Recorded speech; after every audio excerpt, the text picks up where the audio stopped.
नमस्कार दोस्तों, आज की जो मेरी कहानी है एक राजा और एक पंडित की। एक राजा जो भगवान श्री कृष्ण का सुंदर मंदिर बनवाता है, उसमें एक पंडित को नियुक्त करता है। पंडित को बोलता है, पंडित जब सुबह पहली माला डाली जाएगी ठाकुर जी को, वो मेरी तरफ से होगी। अब सुबह राजा उठता है, अपने सेवक को बोलता है कि यह माला हर रोज सुबह मंदिर में पहुंच जानी चाहिए, पंडित जी को दे दी जाए। पंडित जी उस माला को उठाते, ठाकुर जी को गले में डाल देते। जब राजा मंदिर में पूजा अर्चना करने के लिए आते तो ठाकुर जी की वो माला निकाल ली जाती और राजा के गले में डाल दी जाती। ऐसा निरंतर चलता रहा। राजा बूढ़ा हो चुका था, पंडित बूढ़ा हो चुका था, लेकिन यह प्रक्रिया निरंतर चलती रही। एक बार राजा की तबीयत खराब हुई। राजा ने अपने सेवक को बोला कि एक माला मंदिर में ले जाई जाए और पंडित जी को बोला जाए कि आज मैं नहीं आ पाऊंगा, तबीयत खराब है, मेरी प्रतीक्षा ना करें। सेवक ने वही बात पंडित जी को बोलती। पंडित ने वो माला उठाई, ठाकुर जी के गले में डाल दी। सेवक वहां से चला गया, लेकिन पंडित के मन में विचार आया, क्यों ना आज यह माला मैं अपने गले में धारण कर लूं, क्योंकि पहली बार ऐसा हुआ था जब राजा मंदिर में नहीं आ रहे थे। तब आओ देखा ना ताओ देखा, पंडित ने वो माला निकाली और अपने गले में धारण कर ली। जैसे ही अपने गले में धारण की, बड़ा खुश हुआ पंडित। और उधर एक संदेशा आया, भागा भागा एक चौकीदार आया, बोला कि पंडित जी महाराज मंदिर में आ रहे हैं, उनकी तबीयत ज्यादा खराब हो रही थी। उसके मन में विचार आया, क्यों ना मैं ठाकुर जी के दर्शन करूं। तब पंडित जी ने वो माला निकाली तुरंत और ठाकुर जी के गले में डाल दी।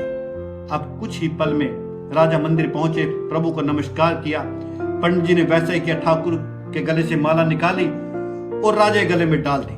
जब राजा ने गले में माला धारण की तो उसने देखा कि माला में बाल था सफेद। उसने पंडित जी की तरफ देखा कि पंडित जी यह सफेद बाल कहां से आया, क्या तुमने यह माला अपने गले में धारण की थी? पंडित जी घबरा गए। पंडित जी बोला, नहीं नहीं महाराज, मैंने नहीं किया। तो ये बाल कहां से आया? पंडित जी ने घबरा कर बोला कि यह बाल तो ठाकुर जी का है। अब राजा को बड़ा क्रोध आया।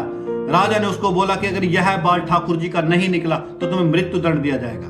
मैं सुबह जब श्रृंगार होगा प्रभु का, मैं सुबह सुबह आऊंगा, अगर प्रभु के बाल काले मिले तो तुम्हें मार दिया जाएगा। राजा गुस्से से चला गया।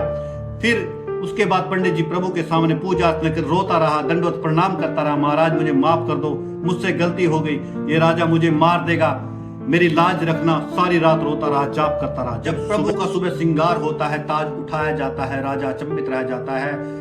प्रभु के बाल सफेद मिलते हैं। राजा बहुत नजदीक आता है, ठाकुर जी के उन बालों को सहलाता है कि कहीं रंग तो नहीं कर दिया। एक दो बाल जैसे ही उखाड़ता है प्रभु की आंखों से खून बहने लगता है। राजा घबरा जाता है, हाथ जोड़कर प्रणाम करता है, पांव में गिर जाता है। तब अंदर से आवाज आती है, राजन तू मुझको मूर्ति समझता रहा, इसलिए मैं तेरे लिए मूर्ति हूं। लेकिन इस पंडित ने मुझ में भगवान की भावना महसूस की, इसलिए मैंने इसकी रक्षा के लिए अपने काले बाल सफेद किए, आंखों से खून बहाया, ताकि तुझे समझ में आए कि भगवान तो भाव के भूखे हैं।